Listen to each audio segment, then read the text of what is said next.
bit about your moderator. Robert Vander Rees has 12 years experience within one of the big four consulting firms in a leadership role and with two national banks. Similarly, he launched his consulting practice with the motto of making people and teams better.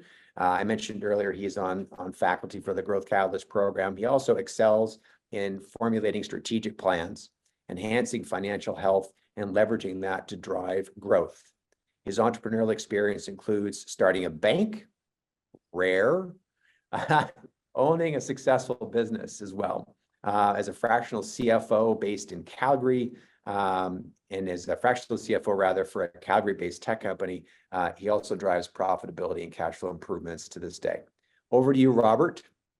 Hey, thank you, Pete, and good afternoon, everyone. You know, this is an exciting topic when you think about it, and I'm happy to be here as the closer, Pete. For companies looking to get into new markets, take on adjacent products, maybe even take out a competitor, merger or an acquisition could just be the recipe for success in 2024 and beyond. We're seeing a lot of headwinds in the marketplace these days, which we're certainly going to get into with our esteemed panel. You know, we're seeing a lot of private equities on the sidelines with funds and family offices as well. Interest rates are stabilizing, which certainly could lead to more activity. But that being said, interest rates are still on the high end. So what we're seeing, and we'll go into it a little bit with our panel as well, is more innovative ways of financing, whether it be different share swaps, vendor financing, earnouts, and whatnot. So with that being said, we're going to take a little journey this afternoon for the next 45 minutes to an hour down the merger and acquisition road with our panel, who are going to lead us all the way from, as Pete said, from the courting of a potential acquisition all the way to a sale and eventually an integration into an organization. So there is lots of facets to this. So moving on, we're going to start with our panel, and we'll start with Eugene Chen. Eugene joins us as a partner with McLeod Law, with 2 locations to serve you better in Calgary. He's the head of the Security and Capital Markets Group and is advisor to many private and public companies. He specializes in securities, corporate finance, M&A, with expertise in IPOs, private placements, corporate governance, and regulatory compliance. He advises in various sectors: pharmacare, technology, oil and gas, real estate. He's also a director of several companies as well. So welcome, Eugene, to our little group here today. Thank you. Next up is well-known Calgary entrepreneur Greg Chudiak. I met Greg many, many years ago in his lovely office located close to Mount Royal University here in Calgary. Greg has got a classic entrepreneurial story, started up a company in his basement in 1997, grew it to over 160 employees with 500 clients, being a SaaS provider to 500 plus energy clients across the globe. And the reason he's here today is not just to tout his entrepreneurial success, of course, but also because he was involved in 8 acquisitions, which in my world makes him a subject matter expert in the field, because if you've gone through it that many times, you know the high and the low points. And also what's very, very interesting about Greg is he sold his company to ESG Global last year. So he's been on both ends of a transaction, which is really, really cool. Last but not least, we have Saurabh Parkhi from M&P Corporate Finance. Saurabh is a director. They're over 15 years experience with deal making, consulting experience, specializes in buy and sell due diligence, M&A integration in sectors such as mining, oil and gas, manufacturing, technology, and pharmaceuticals. So he's going to have the consulting angle on this as well. So we've got a lot of different depth around the table. And so what I'd like to start with is I'll start with you, Greg. We're going to do a little lightning round for a couple minutes here. Just give us your view of the current landscape in the M&A world. Well, happy to be here, first off. Great to see everyone, and hopefully everyone's enjoying the conference here today. Couple of things. Start back acquisitions 101. You really, when we're looking at acquisitions, you kind of drop them into a number of buckets. One, strategic acquisitions, game changers. They're opening up a new market or a new geography. Generally the hardest to accomplish and the more challenging. Competitors, where you're directly taking out somebody else that's close in your industry to get the consolidated benefits of that. And then tuck-in acquisitions, the small acquisitions that add a new product or a new capability into your team. So So with that, why did we start pursuing acquisitions kind of way back? Well, we did that just to help continue to foster growth. If we could grow at 15 or 20% organically, and then you can augment that with some acquisitions growth long term, that creates good, very good shareholder value. Well, that's great. Oh, thank you for that. Eugene, do you see it's sort of the same motivators that Greg was talking about?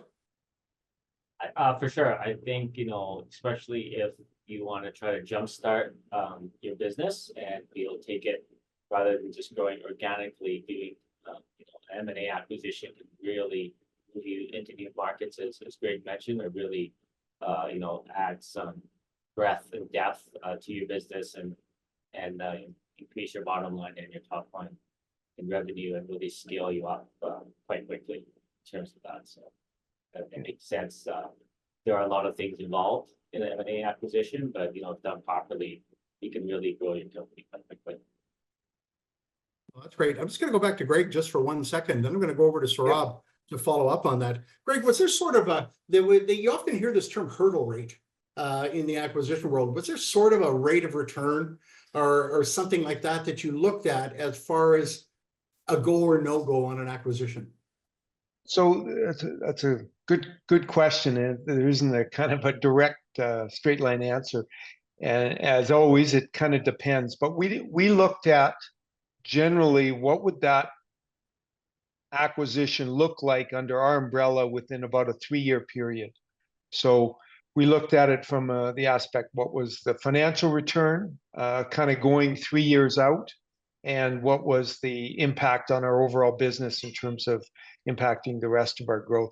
So, there are a lot of factors and financial ROI models and things like that. We tended to use those as a bit of a backdrop, but for us, the primary rationale or reasoning was it a good fit for our business? And if we can make it work down the road, we know that was going to create a return on investment for us. Oh, that's great.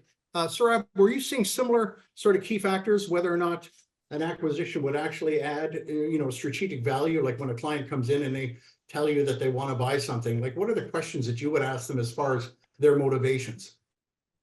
Yeah, absolutely. Very, very much in line with what Greg and Eugene talked about. Typically the motivations are lined up in terms of getting the market access, a new customer base. If they're a service-based company, then a new geographical area in which they could expand, access to human capital for tech companies, for example, a new technology for, venture type of companies that they could kind of integrate into their own technology, and many other factors for financial buyers. It's like, multiple arbitrage. Sometimes they have a platform company that could trade at a higher multiple, and this smaller acquisition could come into that and get a higher multiple as a result of integration. So things like that, we would try to get to the bottom of what are the motivations strategically, what are they looking for in the acquisition in terms of what assets they get, what people they get, what technology they get, what are the financial benefits that they anticipate, be it synergies or just additional revenue from a new customer base, for example, things like that. Yeah. Oh, that's great. I'll jump in here just because everybody likes a good story, right? So our first acquisition, which was way back, I think 2005 or 6, we'd been trying to get into the Calgary energy industry with very minimal success. An acquisition opportunity came up, and I would say I was lucky enough that the group on the other side was run by a very seasoned M&A guy who had probably done 100 deals. He actually went through the process of educating me while I was sitting on the other side, kind of buying his company. That one went really, really well. So I just thought I was really, really smart. And then as you go, each one has its own kind of characteristics. And I think the one thing that I've learned over the years it's not just you add the financials of one company to the other. There are a lot of factors, as Eugene and Sarab mentioned. There's people, there's culture, there's all the different aspects that can either help it be successful or cause it to be a hindrance. And I've kind of been on both sides of that in trying to work through things. But yeah, so if you get, you hit the right one, it becomes easier and easier to do the second, third, fourth, and so on. Oh, no, that's great. It's a great story. We always think we're smarter when somebody else does the work for us, perhaps. All right, Eugene, I'm going to go over to you. Like in this early stages of looking at a potential purchase, a merger, what legal considerations would you say to a client, say, listen, these are the things you really got to keep in mind during this early stage so you don't get into any trouble? Well, I think it's almost kind of like a two-step process. So but with my clients, and it depends in terms of, as Greg mentioned, if they've done a lot of acquisitions before, or whether or not it's something that's kind of new to them, and you'll get their legal counsel involved at different stages depending on how comfortable they are in the process. So I find clients that have done a lot of acquisitions very comfortable. They will go ahead and kind of do all their initial business due diligence first and get that done before kind of getting the lawyers involved. There's legal due diligence and there's business due diligence, and then there's kind of ones that say almost like a mix of the two. But usually, if you can, and also if they're trying to save on bit of their legal costs, if they can get, a lot of the business due diligence first, and usually that will see if there actually is a transaction there that they can even proceed with.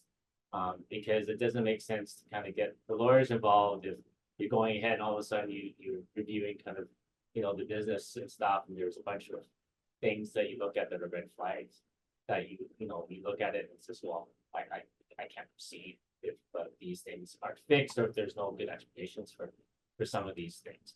So I think that's usually kind of, be the first thing that you look at is kind of, is it fit your business for it? Because first and foremost, regardless of all the legal considerations in terms of getting the transaction done, at the end of the day, the businesses need to fit and make sense from a business point of view. First and foremost, that's really the most important thing. Or else, why are you doing kind of the transaction?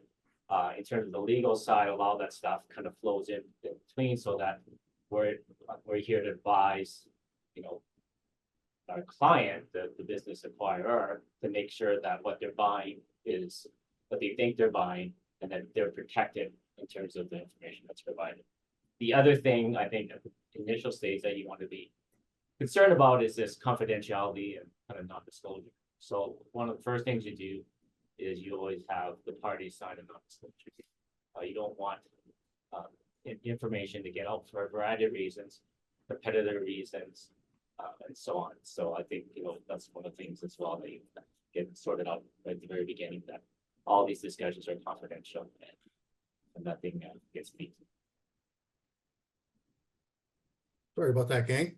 I'm just wondering though, from an NDA point of view, how enforceable is it?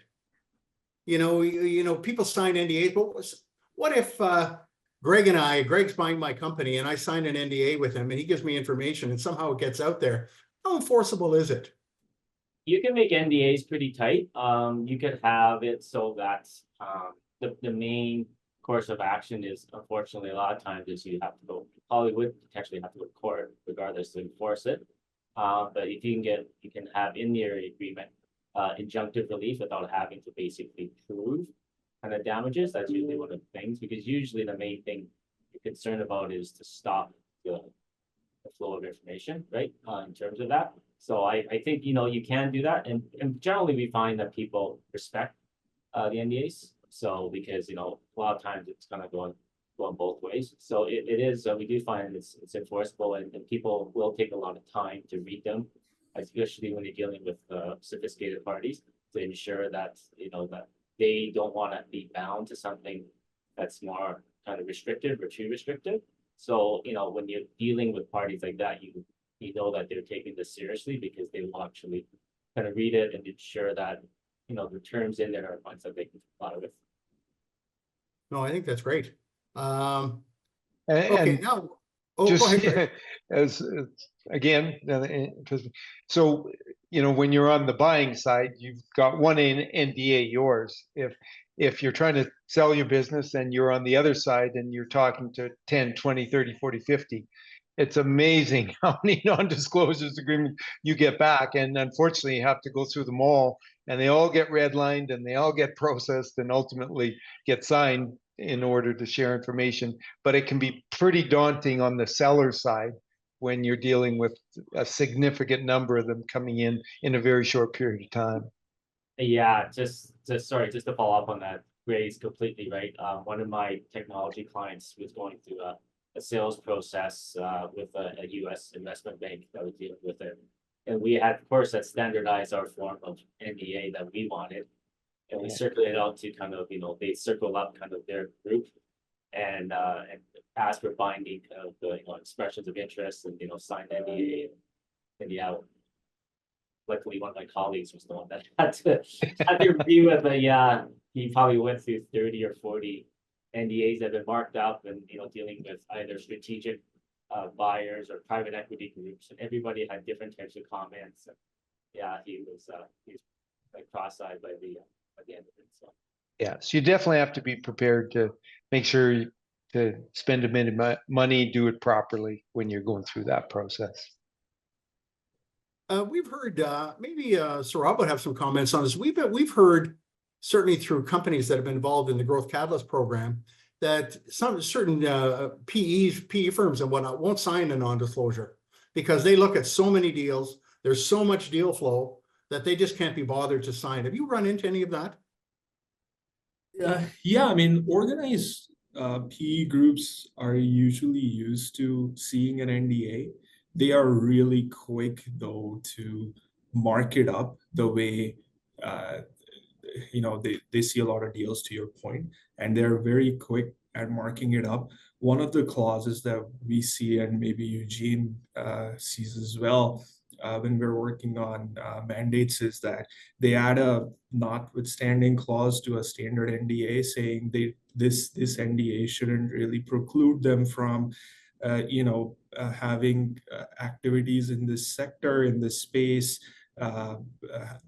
having them to evaluate other companies of the same nature, perhaps competitors of the company that they're thinking of acquiring, and so on and so forth. So that clause is quite typical, quite technical, unfortunately, as well.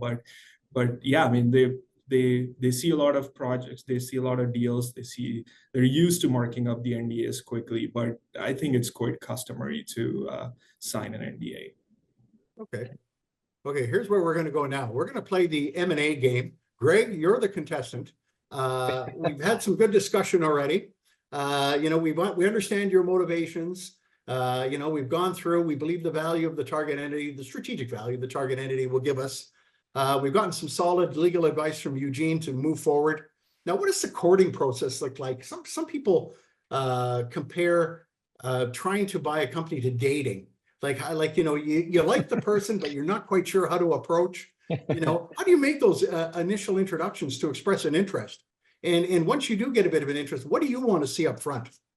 Yeah. Okay. Good question. So I'll back up. So as we kind of developed our skills at it, we would map out all our competitors, strategic acquisitions that we wanted to possibly look at.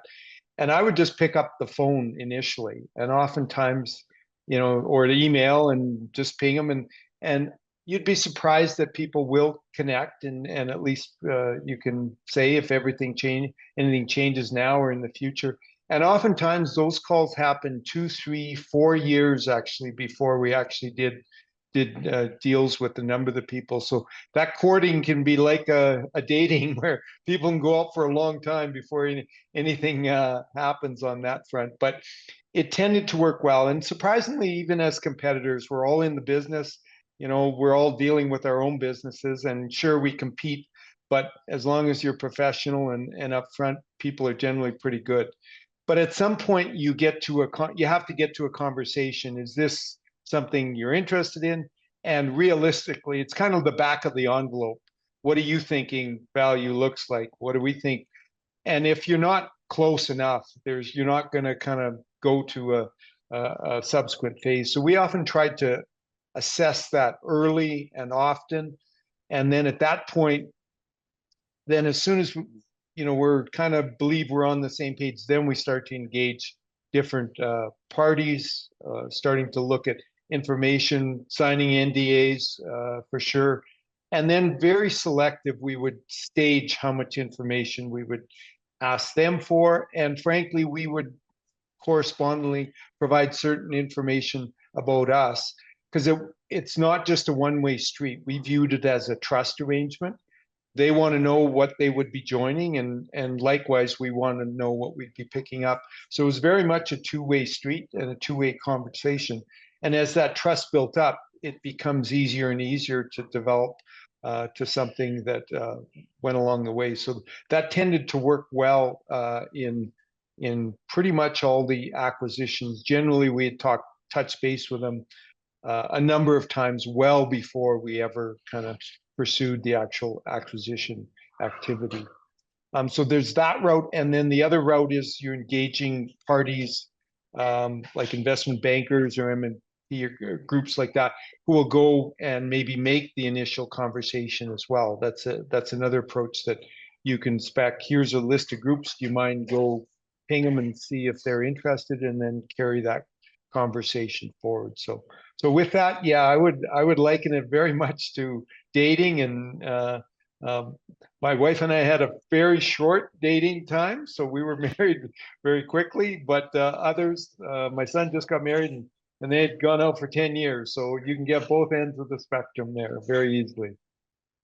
Maybe because you closed that deal so quickly, you were able to do 8 more. Yeah, that's right. That's right.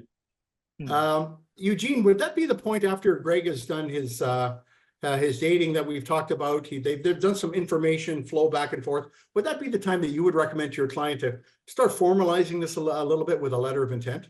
Yeah, no, for sure.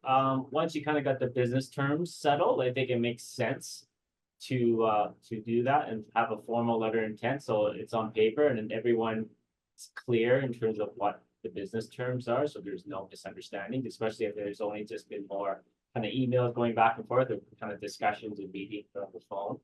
And then usually what you would do is probably do like a letter of intent it could be non-binding, but would have kind of the agreed upon business terms. And then still have the due diligence conditions and so on, in terms of some of the legal due diligence and some of the other things. But I think, if you're the acquirer, one of the things you want in there, of course, is kind of, non-solicitation and standstill clauses. And that's a big thing, standstill or exclusivity clauses.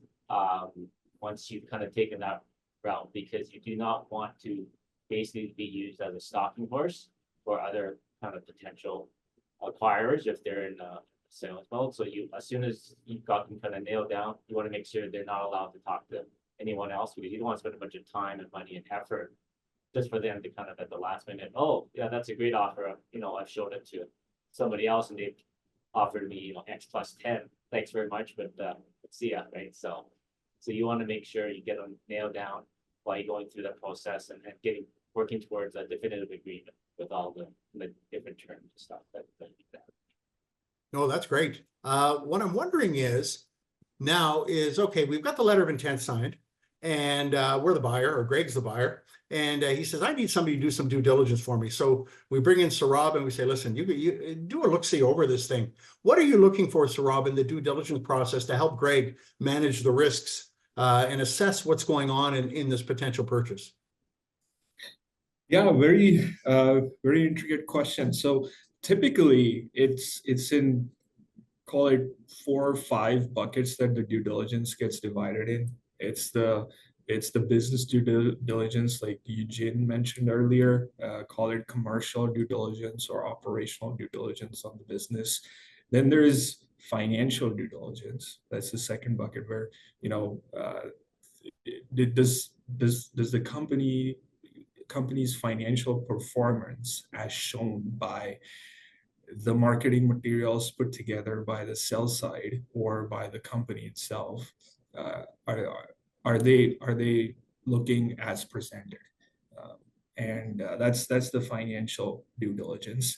Then there is kind of some if industry specific, like if it's a tech deal, then how does the code look like? Is there IP type of due diligence required? If it's a consumer facing company, for example, a financial institution called insurance that has a lot of systems that interact directly with consumers, then it's cyber due diligence required. There are a few variations of due diligence in that third bucket, which are industry specific.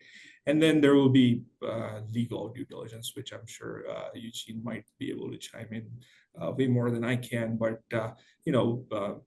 any legal history of the company that is being acquired, how does that look, and are there any risks that come out of it? So generally, looking at these 4 or 5 buckets of due diligence risks, a buyer would typically compile all the risks coming from these various areas, and then figure out how to address them in their definitive agreements. Call it protect themselves or structure the consideration for the purchase such that it's the risk is built into the structure. There are various forms of spreading out the consideration or the purchase price over time, so your risk is covered. And then one last thing, typically this is done for all companies, but more so for service-oriented companies, is people-related due diligence. How long their staff has been there, what is the likelihood of them sticking around? If the staff goes away, that's a big risk post-acquisition, and the business can fall apart. So those are some of the areas. No, I think that's great. It's obviously quite a detailed process, and I'm sure, the larger the transaction, there could be more due diligence required. Mm-hmm. Okay, so let's assume now we've completed our due diligence. We want to move forward. And now we got to start putting this thing together. And I'm just wondering, from your point of view, Greg, from your experience, obviously there's money involved in these things. Did you face any challenges in trying to get financing the acquisitions that you were involved in? How do you overcome them? What were some key things and maybe some creative things that you had to put together along with your team to make these things happen? Yeah, and I would say it changed over the years. Initially, we were very lucky. We had a good advisory angel network that helped provide some. We used corporate debt as opposed to kind of shares or things like that, capital raising by shares. So that and our own cash flow. So depending on the acquisition, some cash flows we could fund entirely on our own. So we would build up cash and then have sufficient funds there. But in a lot of cases, we leveraged investment. And typically our approach was take on funding as needed, do the acquisition, pay it off over about a 2-3 year period, and then go do the next one. More as we progressed and as we grew, we were able to get more kind of bank backing and had arrangements with line of credits and capital that we could secure for larger acquisitions should we need to. So it was kind of a combination of things. Early on, it was just getting the right people on board to help support us as an organization, and then subsequently it was getting banking or other forms of capital. We didn't use any private equity along the way until we sold in the end. So we tended to have very little share dilution and things like that was one of our approaches as we kind of built up shareholder value over the years. No, I think that's great. I'm wondering, as you went to the market to look for investment or financing, you probably had a valuation done. Obviously, you would have had valuations done because any investment bank or a bank is going to ask for that. And a question came up, Saurabh. What the person is wondering is, if you're valuing based on discounted future cash flows rather than some multiples of EBITDA, does that have any? How much does the discount factor increase as a result of the 5 steps for due diligence uncovering some real issues? Yeah, absolutely. It's discounted cash flow is quite a theoretical way of valuing a company. Typically in transactions space, as a buyer, you want to be at market. You don't want to overpay, but you want to pay enough to get the attention of the other side. Keep them interested. And typically on the buy side, when we advise our clients, we look at a few different kind of approaches to how to value a company. There's always company specific items, which I'll circle back to later, but there's precedent transactions in that space that are always looked at. What was the multiple paid for those transactions? There's if the transaction is large enough, then there could be public company comparables, which could be discounted to you can think about like liquidity discount, because this is generally private space, unless it is publicly traded company that is being acquired. You can think about a size discount and things like that, a couple other discounts, and get to a valuation. There's rules of thumb on industry specific valuation approaches and multiples that people often refer to. And a caveat to all this is, is the target, the company that you're after as a buyer, does it have a very strong growth profile? Because if they have a very strong growth profile in the last 3 years, they've doubled their size, that trumps a lot of other valuation techniques, and it just gets them what they call growth multiple. So what happens is this is a bit of a buildup of valuation approach, and you align on a baseline value typically during the expressions of interest or letter of intent type of stage there. And then when you conduct due diligence, company specific risks are unearthed or are revealed during the due diligence, and there is an opportunity to right size your offer to kind of take those risks into considerations. So typically, for example, if you find out during the financial due diligence that they had some accounting issues that had period end reconciling differences or things like that, and your EBITDA that was shown in the materials is slightly off, that calls for a valuation discussion.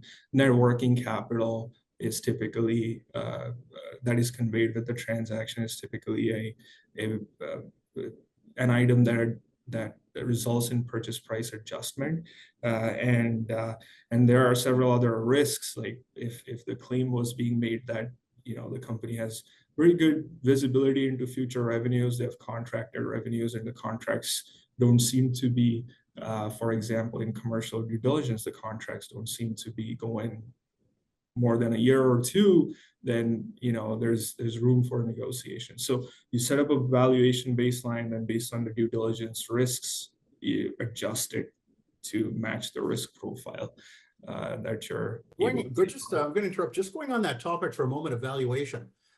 Often, of course, there's always a discrepancy between what the buyer wants to buy for and what the purchaser wants to sell for. And the difference between the two is sometimes structured as what's known as an earnout, meaning I will give you X dollars now, and then we will agree if certain benchmarks are met, then we will pay you the difference. And Eugene, I just want your opinion on this. Is there a level from, you hear these horror stories of these big disputes over earnouts, where, maybe the buyer was writing off a lot of expenses and, driving down the economic value of the transaction, during after the transaction was completed, and therefore the buyer, isn't necessarily feeling that he's getting back what he's due.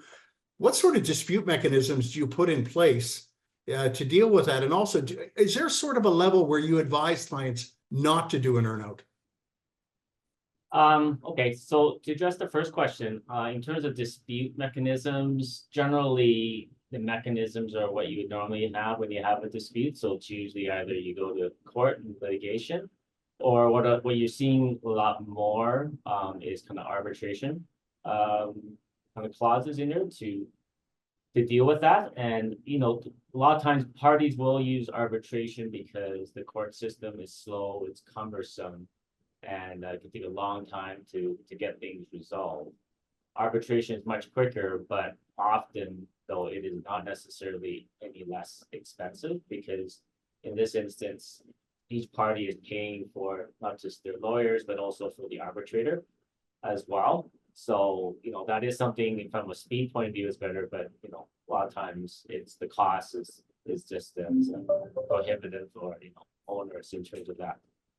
In terms of, I guess, the earnout, a lot would depend on the side of the seller or the buyer. If I'm advising the seller, I think, you know, they need to understand kind of, or probably take the position that, you know, what is the worst case scenario? So if somebody's gonna offer you, if you're selling your company for $10 million with a $5 million earnout, I think you're gonna have to be comfortable, especially if you're not continuing on in the business. So there will be some differences in terms of if you, as the owner, is continuing on in business, or if you're basically being completely taken out and you're gone, that you're not gonna potentially have much or any control in terms of meeting those earnout targets.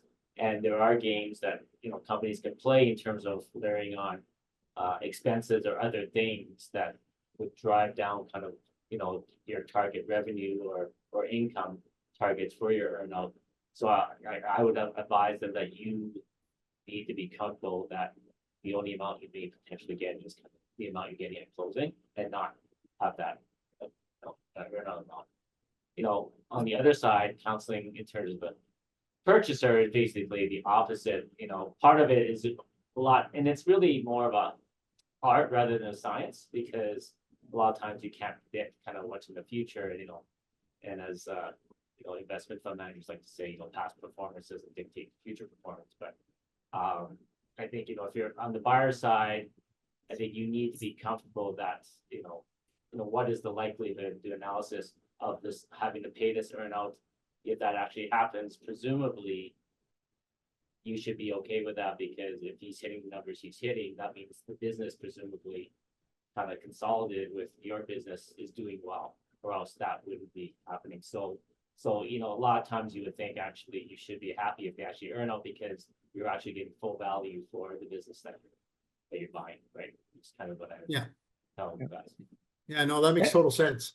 And as you said, Robert, oftentimes earnouts are used as a bridge between what the buyers and sellers are looking to kind of accomplish. That's often a way to do that. I would have people shy away from profit-oriented earnouts, because it's, as you mentioned, it's very challenging, where you can have things out of your control. If there are earnouts, generally you would tie them to revenues and hitting certain targets, because it's a little more black and white. Even there, companies can have do some manipulation, but it's probably less likely. And especially if it's a fair deal in a reputable company, it's much easier to do it on that basis. But it's used most often to close the gap or bridge between what the buyer thinks of the value and the seller thinks of value.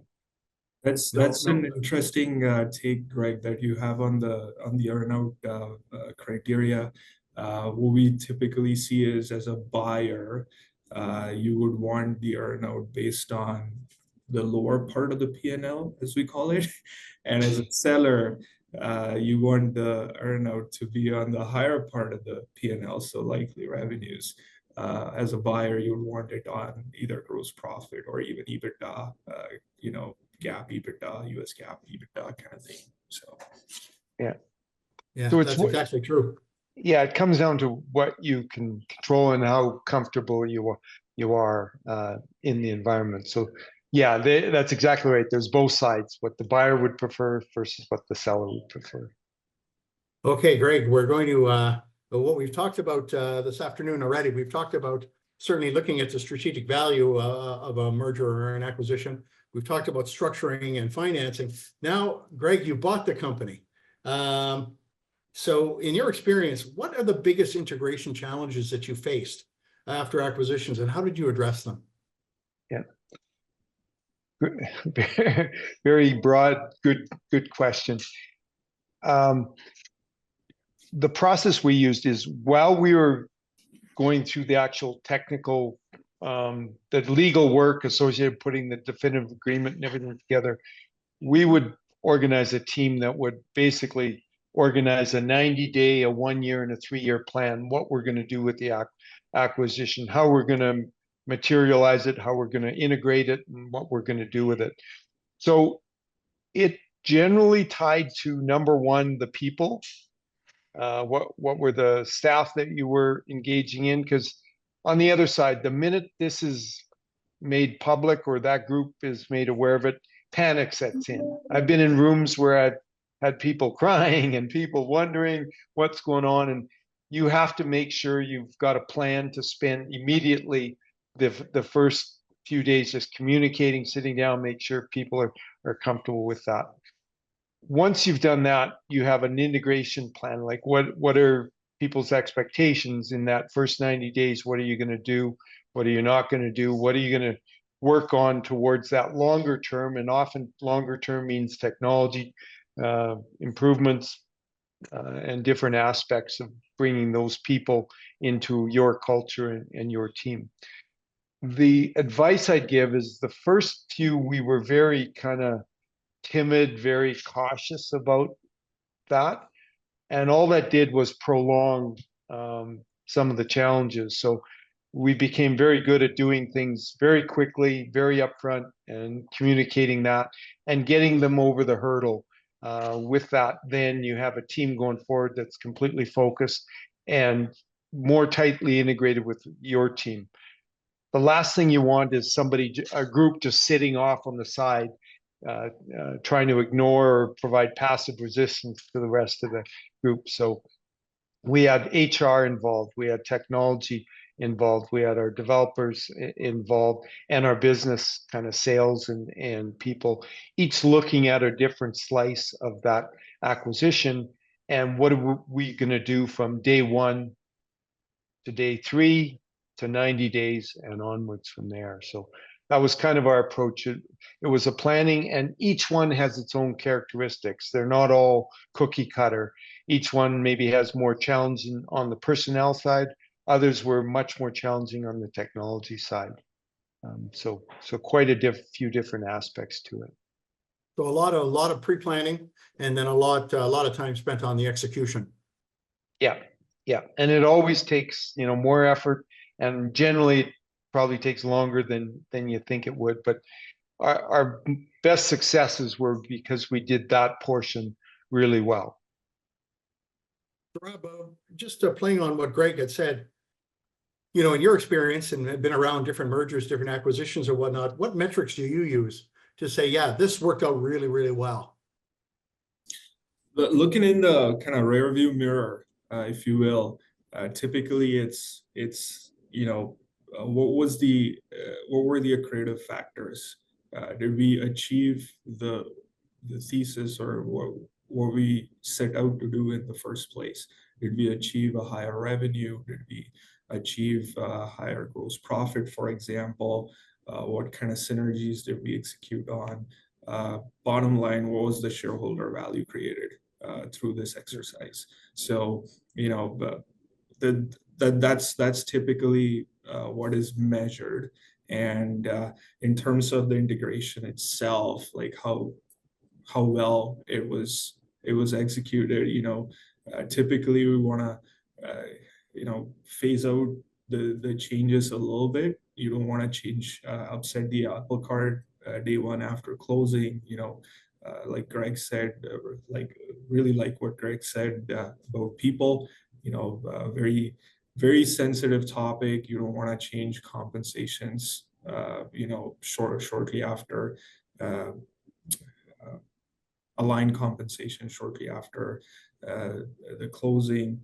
You don't want to do anything that really upsets the apple cart and takes it down a path that nobody wants to go. Yeah, and in saying that, there are a couple of different ways you can buy a company. You can buy the assets, you can buy the corporation, and variations on that. And as Eugene would point out, if you buy just the assets, then you have to rehire all the people. And as a result, you need employment agreements. So there's a lot of factors that kind of ripple through that. And in some cases, it's you better buy shares, but then you pick up risk associated with that. So that's where we really always engage our legal advice to make sure if we're going to do it that way, what are the implications? How are we going to deal with that? And what do we have to do very quickly as part of the closing process, typically when you acquire a company? Maybe expand on that a little bit, Eugene, some of the legal areas which, as you start to close a transaction and go through integration, if you've seen any challenges, legal challenges or legal issues that come up during that phase of the process.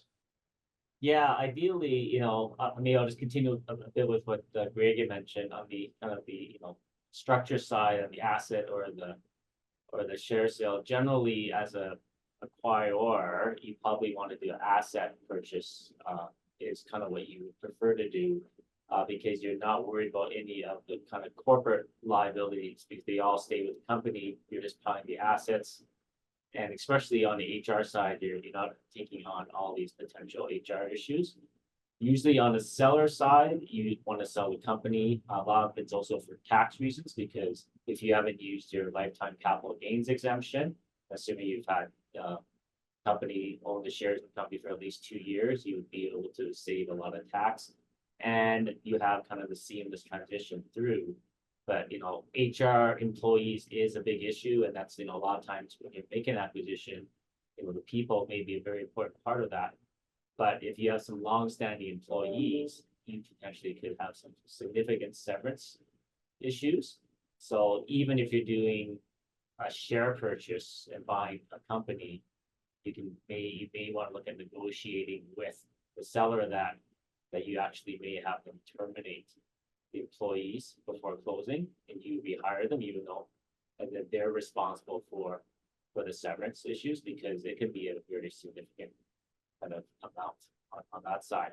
In terms of on the integration side, generally, so if it's post-closing, you're hopefully not talking to us in terms of anything significant, because that usually means that there's something has gone wrong.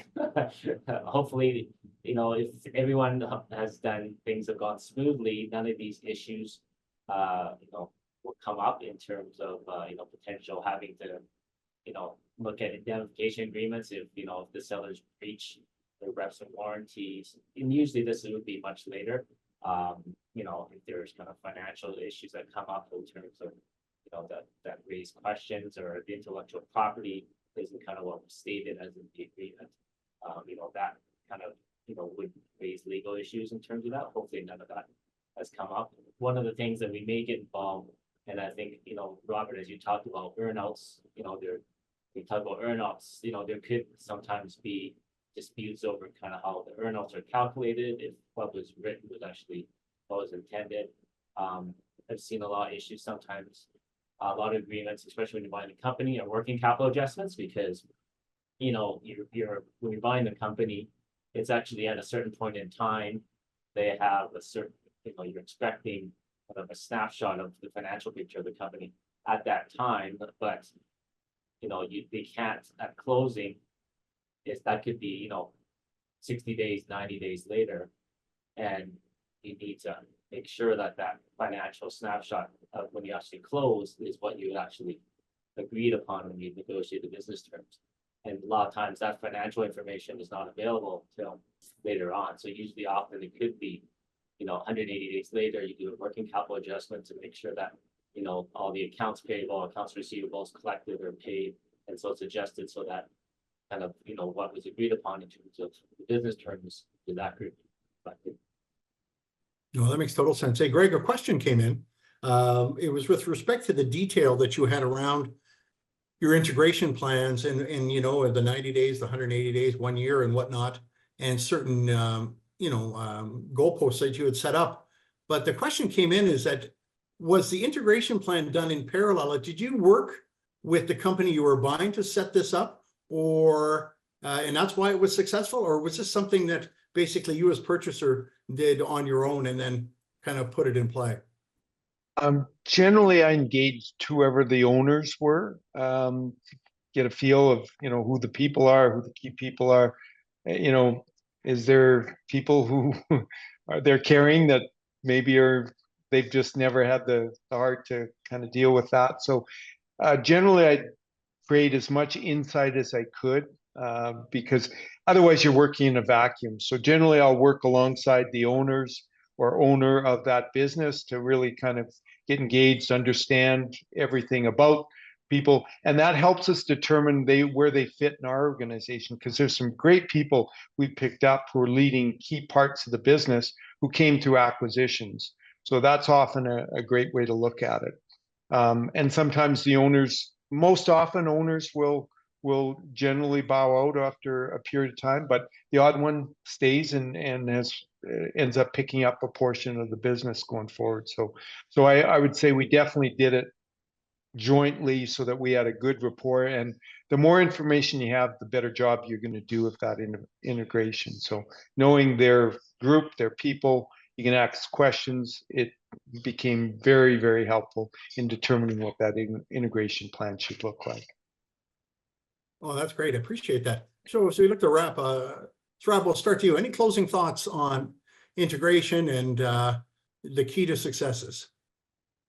Well, broadly speaking, these are long processes, starting from, when you make the first call and pitch an acquisition or pitch them why you want to buy them.